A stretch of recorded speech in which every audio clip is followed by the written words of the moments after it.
today I come to you with a full review of Norn 9. It will be consisting of episode 4 and 5 due to me not uploading episode 4 last week. You will understand my reason for that if you watch my new side again review. Did explain it in that. So, and I'm gonna start with episode 4. So, episode 4, it catches up from where episode 3 left off with Nanami and Akito hanging off the ledge about to meet their doom until Kakaru comes and saves them both. Now, to kind of punish them in a way, he locks them up in cuffs, which it has a timer on it, and if they're separated more than by 30 minutes, okay, by the episode, as the episode goes on, we realize it starts shocking Akito. It's really shocking Anami. We don't see the effects happening to her, but it happens to Akito. He gets electrified. So you know their relationship is strained due to something that happened in their past, and that's why Akito can't stand Nanami now. Okay, and also he's the only one on the ship who doesn't have a special ability. So Kakeru ends up getting sick, and everybody, most people on the ship decide to, land somewhere so they can restock up on their supplies. And they're in Shanghai, China. Now Sorata, he still has yet to find a way to get back to his time, but the most interesting thing is they're in the 20th century, right? And Sorata is from the 21st century. Remember, he's from the year 2016, and the current time that he's in now is 1919. Now, when they were in Shanghai, China, right? He saw something that leaves you questioning. And I mean, if the world, the ship, hasn't have you questioning, then you're gonna start seeing like robots that are probably used for police force, and that starts leaving Sorata like confused because this isn't how history is supposed to be played. I mean, how can they be so advanced during these times compared to hundreds of years, almost 100 years later? How is that possible? So we probably may get questions to that in the last few episodes coming up. And also, while they were there, I do have suspicion, and I think anybody could have picked this up, but I do have suspicion that Ron is the perpetrator to the attack that happened on episode 2. Simply because if you remember that guy, I forgot his name, that guy that came and attacked the ship, and the one that was pointing his gun towards Mikoto, right? He was in a bar and he was waiting for someone. And little before that, we had where Mikoto and Sakuya were ready to go back on the ship, and they were wondering where Ron was. So that can kind of make you, put two and two together. I could be wrong, but I do have a feeling he is the suspicious person. And also Sakuya, his ability is able to see into the future, and sometimes it can be a good but more of a bad thing, because remember, he was able to see in the future that he was protecting his most important person, who you can say is Mikoto, and he ended up dying. So that's why she told him, do not fall in love with anyone. That does not happen. Sakuya, my bad, he saw just for a moment that she was going to talk to the same guy that tried to capture her back on the ship. So that's why he stopped her. But you can tell these two have feelings, but they cannot act on them. So Kakeru is still sick, and Koharu and some of the other members are trying to get him better.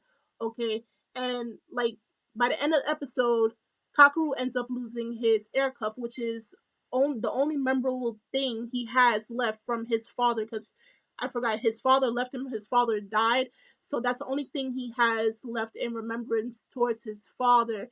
And now he's in a depressive state, okay?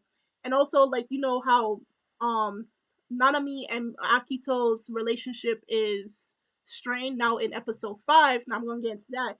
We are in a dream world, and Itsuki, if you do not remember who he is, he's the guy with the black hair and the purple tinted hair. The end of his hair is purple tinted. His ability is to be able to create a world inside people's dream. That's how he's able to infiltrate into people's dreams and create a world of his own. So what he did was, before that, he made Mikoto, Nanami, and Koharu play this little ladder game, and they choose what type of person they are based on where the ladder starts off or something like that. So Mikoto was Cinderella, Koharu was Snow White, and Nanami was Red Riding Hood. So all of them had to find their significant other, someone that's very important to them. Now all the characters played some type of one of those folk fairy tales. Like Itsuki, he played the so-called Prince Cinderella, when really it was Sakuya. Okay, and like I said, they had to find their significant other. Now, unfortunately, some dreams ended, left them questioning. Some ended bad, and others ended good. So on this journey, they're trying to find their significant other, and there's characters playing different characters from the fairy tales. Okay, there's Ron playing, I believe he was playing the that lumberjack guy that killed the wolf, and we have Akito playing the wolf, okay, but they switch up the stories where instead of like the wolf chasing Red Riding Hood, we have Red Riding Hood chasing the wolf, and Cinderella looking for her shoe, okay, when really it's the prince giving her the shoe. So in the end, they end up meeting their significant other, but only Mikoto was the one that actually met up with Itsuki, who portrayed himself as Sakuya. And Sakuya, he saw the whole thing happen and he was shocked by it. Now we can imagine he's going to be tremendously hurt, and this possibly may make his predictions about the future and seeing him dying may come true because of what has happened. Okay, he's going to probably protect himself he's going to end up killing himself trying to protect Mikoto in the following episodes. Who knows?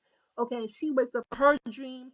Um, Nanami, she from her dream because Akito's like, I hate you, and we find out why he he and her has a strained relationship simply because back when they were younger, okay, and we can kind of guess that Nanami's ability is to change a person's memories or erase their memories, something to deal with memory. She's able to control it to her will, and possibly she done that to someone very dear, who I can guess is Akito's parents.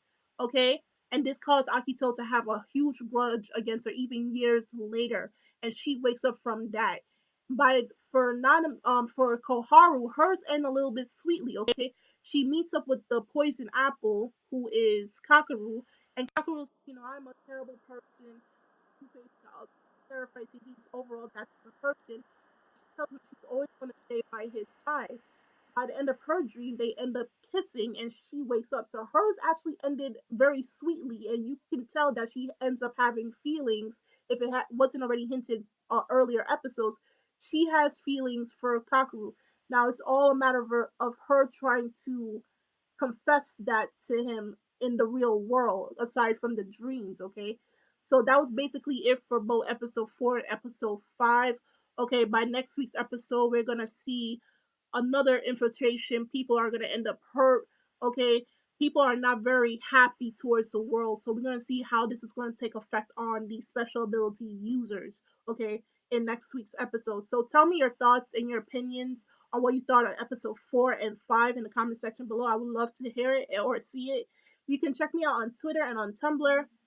The Facebook page is in the description box below, so you can click on that link. And I'm Kimmy Chan of Anime Legends Podcast, and I will see you guys later.